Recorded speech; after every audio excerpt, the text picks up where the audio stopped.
Эти участки в поселке Родниково были выделены местным жителям еще в 1996 году.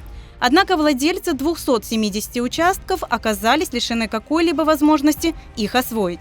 Здесь не было света, газа, воды и дорог. Ситуация не изменилась и спустя 25 лет. Сегодня на этом месте смогли построить дома и поселиться лишь около 50 семей.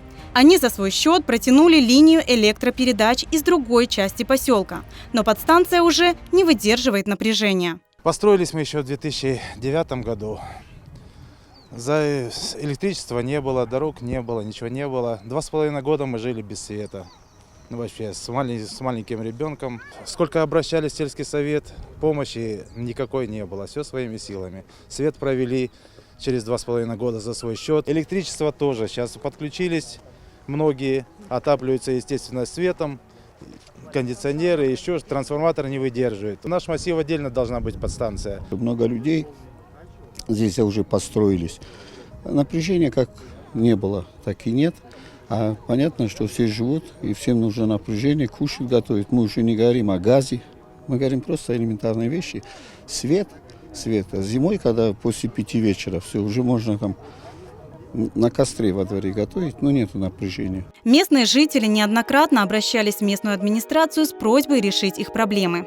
За это время уже сменилось не одно руководство, а ситуация все на той же нулевой отметке. Не дали результата и обращения к представителям районной администрации. Люди жалуются, они ходят по замкнутому кругу уже 25 лет. Корень своих бед они видят в бездействии местного руководства.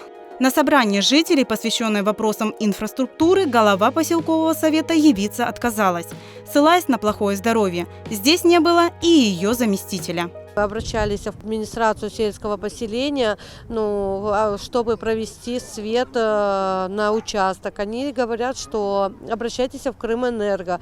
В Крымэнерго вчера получила обращение, что они требуют, что нету инфраструктуры, нету дорог, пусть этим занимается сельсовет, обязанность сельского совета. Мы написали в администрацию Крыма.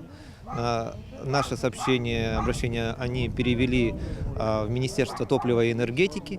Министерство топлива и энергетики ответило, что они поручают Крымэнерго, чтобы они нас подключили до 1 сентября. Как видите, электричество так и не подключили. У нас собственного жилья нету, но опять же из-за того, что свет не подключают и вообще неизвестно, когда он будет, это откладывается, я даже не знаю, на сколько времени.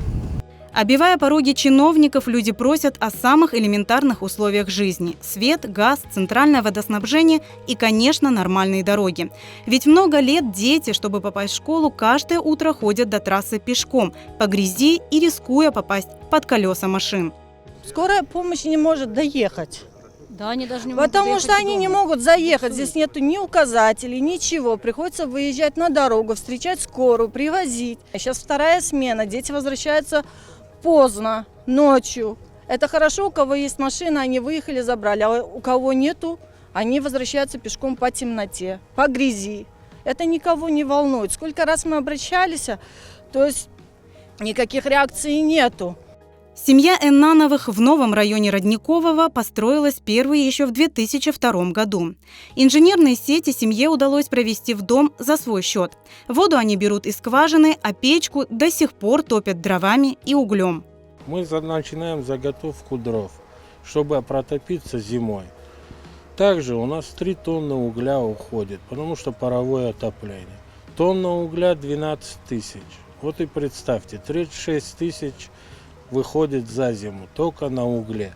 Дрова, это получается, кто поддоны отдаст, у кого есть газ, они делятся, отдают то, что им старый хлам. Вот распускаем такие деревяшки, доски, палки всякие находим и отапливаемся всю зиму. Но и это еще не все беды жителей Родникова. По причине бездорожья сюда не могли заехать машины за мусором, хотя счета за услуги людям были выставлены. Конечно, селяне не сидят сложа руки и борются за свои социальные права. Они все еще надеются, что на их обращения и письма обратят внимание власти Крыма. А местная администрация все же займется делом – жизнеобеспечением их массива.